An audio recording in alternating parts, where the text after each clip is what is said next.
నమస్తే welcome to BRK news. నేను మీ శశి. ముందుగా బులెటిన్లో డీటెయిల్స్ చూద్దాం. ఏపీలో ఇవాళ తెల్లవారుజాము నుంచే ఎన్టీఆర్ భరోసా పింఛన్ల పంపిణీ ప్రక్రియ ప్రారంభమైంది. ఉదయం 6 గంటల నుంచి లబ్ధిదారులకు నగదు ఇవ్వాలని జిల్లాల కలెక్టర్లు ఆదేశించారు. రాష్ట్ర వ్యాప్తంగా సుమారు 65 లక్షల మందికి 2,730 కోట్ల మొత్తాన్ని సచివాలయ ఉద్యోగులు ఇంటింటికి తిరిగి అందించనున్నారు. కర్నూలు జిల్లా ఓర్వకల్లులో నిర్వహించనున్న పింఛన్ల పంపిణీ కార్యక్రమంలో సీఎం చంద్రబాబు పాల్గొంటారు.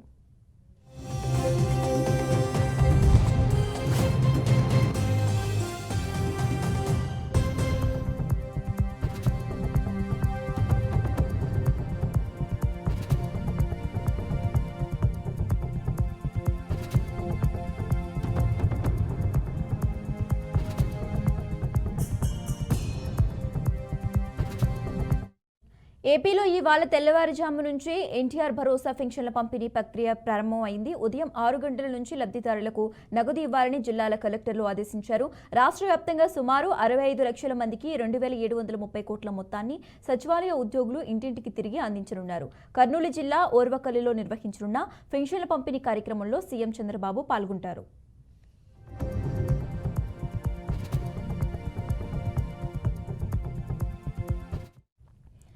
ఇక ఇదే అంశానికి సంబంధించి మరింత సమాచారం మా ప్రతినిధి బసవరాజ్ అందిస్తారు. బసవరాజ్.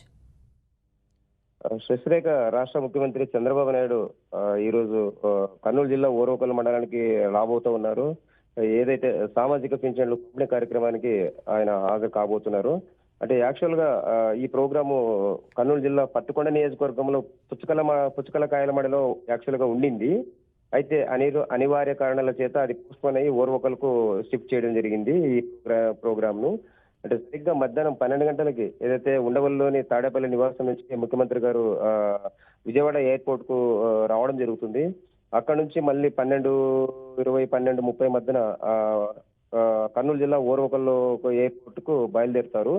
అంటే 1:30కు అట్లా ఇక్కడ బయలుదేరి తర్వాత ఏదైతే 2:30 మధ్య ఆ టైంలో ఈ సామాజిక పింఛన్ల కార్యక్రమానికి ఆయన హాజరయ్యి ఇంటింట పింఛన్లు పంపిణీ చేయడం జరుగుతుంది.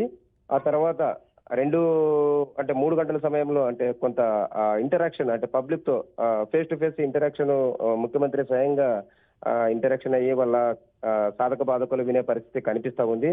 ఆ తర్వాత 3:30, 4 మధ్యన మళ్ళీ రిటర్న్ అంటే ఎయిర్పోర్ట్ కు చేరుకొని అక్కడ నుంచి మళ్ళీ అంటే నేరుగా ఈసారి అంటే రిటర్న్ జర్నీలో డైరెక్ట్ బేగంపేట వెళ్ళి సాయంత్రం 4:30, 5 బేగంపేట అంటే హైదరాబాద్ లోని జూబ్లీ హిల్స్ ఆయన నివాసానికి చేరుకున్నట్లు తెలుస్తా ఉంది మనకు. అంటే ఈ ప్రోగ్రామ్ సంబంధించి అంటే యాక్చువల్ గా రేపు ఇవ్వాల్సిన పింఛన్ పంపిణీ కార్యక్రమము రేపు సండే కావడంతో ఒకరోజు ముందుగానే ఈ రోజు 31 తేదీ ఈ రోజే పింఛన్లు అన్ని రకాల పింఛన్లు అందరికీ అందించాలనే ఉద్దేశంతో ముఖ్యమంత్రి స్వయంగా ఇక్కడికి వస్తున్నట్టు తెలుస్తుంది. Sasirekha. Okay right, thanks for updates Basavaraj.